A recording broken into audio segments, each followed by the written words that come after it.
In 2012, television host Jimmy Kimmel created a segment called Mean Tweets, with celebrities reading aloud actual tweets directed toward them by Twitter users. But in one form or another, mean-spirited reviews and comments have been around for centuries, but not all turn out to be accurate. Over the last decade, the Paccar MX engine has fueled strong opinions from all sides. Today, however, the MX is regarded as an excellent value in both the new and pre-owned markets. To help us understand why and advice on purchasing a truck with a pre-owned MX, we sat down with two experts.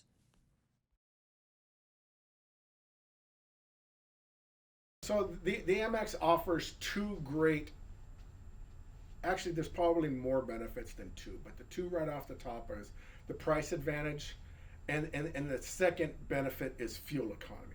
Those are the first two things that fleets love. The MX beats its competitor with fuel mileage.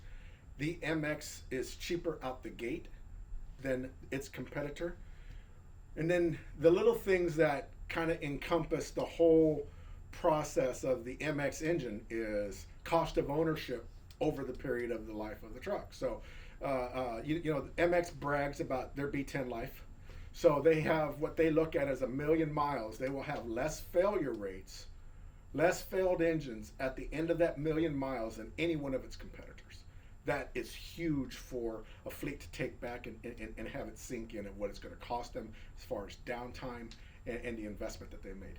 The second portion of that is if we look at the over-the-road MX, the guy that's running East Coast to West Coast, or the guy that's running an awful lot of miles, on MX-13, we're pretty much 75,000 miles between oil changes, where the competitor isn't.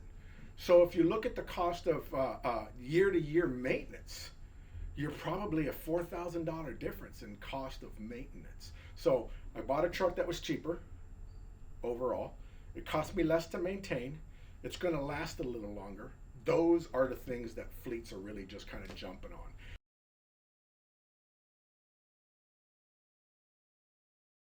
There's two fleet buyers for an MX engine. There's the long haul guy looking for fuel mileage. The maintenance cost, he doesn't calculate that yet because he can't really put that to his head. Yeah, sure, 75,000, come on now, that's not right. It's true. The other guy is the guy that is a bolt hauler, be it sand, gravel, be it fuel, the lightest engine out there with the highest horsepower and torque. Those guys, plus fuel economy, those guys, when they get paid at the end of the day per pound, it's a huge advantage for them. So cement mixers, dirt haulers, sand and gravel, milk, gasoline, that's where you see a lot of that product. And there's nobody out there in the same competitive marketplace that offers that same product. So the MX has its advantage there with the 11 liter, 400 pounds lighter than its sister, the MX-13.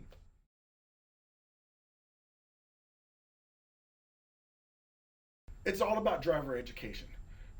No longer do you buy a truck and you just drive it like you drove it before. These are emissions devices. Just like this filter that's on my face, my voice is a little muffled, it's a little harder to breathe. Well, I'm the engine, that filter is the filter, right? So, same exact thing. If you kind of treat it the same exact way, long idle time, poor maintenance, whatever those causes are, when you look at some fleets that haven't adjusted to what the maintenance requirements are, we run them till the wheels fall off. I keep my trucks for 20 years. Those are all out the window. Let's have the engine shut off after 5 minutes of idle. Can't put those bad items in the air anyway, so why plug up a filter? Why plug up a filter? So those are the things. When we see high idle time on a truck, we see poor fuel economy, we see that the truck comes in for items to get repaired that it's all drivers or it's all their fleet.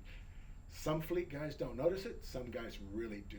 So it's more about education. Now, if I myself have some guys that I know they're not going to change their ways and adapt to the way that engine should be run, That's the guy that I say, you know what, you're not going to be happy with that engine. He's not going to be happy with the alternative engine either, but it's going to make him feel better because that's what he had before. That's the long and short of why I wouldn't sell that to a specific guy.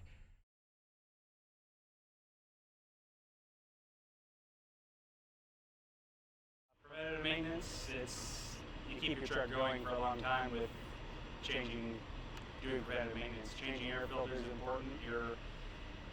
It's just like humans breathing. If you don't have healthy lungs, you're going to be not performing optimum. If you smoke, you're not going to be as healthy. It's a proven fact. So changing your air filter it's vital. Yep, you get better fuel economy, better performance. All of the above.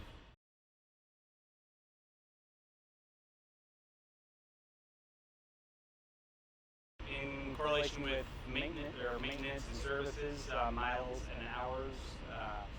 If you're doing a lot of idle time, that's going to make your hours go up.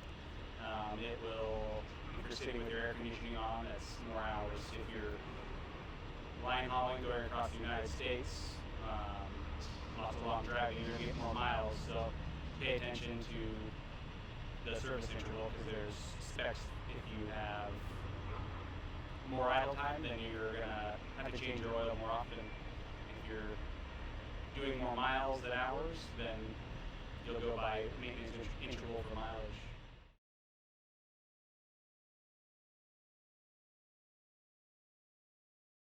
Buying a truck with an MX engine, I would look for, see if there's any exterior leaks, just like I would on most engines, but look for changed components, any new components that look like they've been changed. A fairly common failure, which is pretty simple, but there's the belt tensioners. They're pretty high tension, and they start leaning after a while, and they will start chirping and create your serpentine belt will fail and leave you on the side of the road. But check for serpentine belts, alignment, make sure the tensioners are in line, not leaning. Look for components, which indicates stuff has been replaced, which is a good thing in my opinion. Newer parts are better than old parts. Make sure if you see new parts, make sure they're OEM parts. It's recommended to use OEM products. Aftermarket stuff is coming around, it's getting pretty good, but there's still no replacement for OEM parts.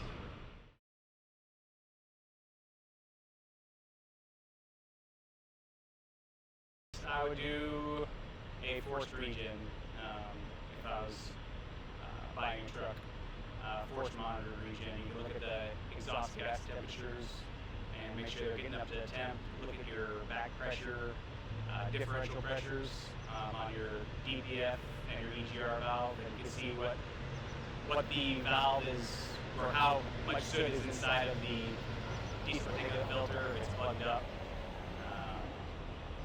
You can have, most companies will, if they have the proper software, they can do that for you, or you can hire a mobile mechanic and they can do it for you as well if they have that software.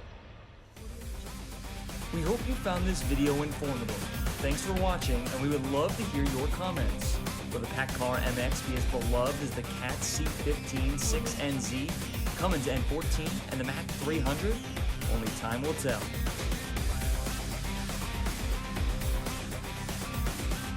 What do you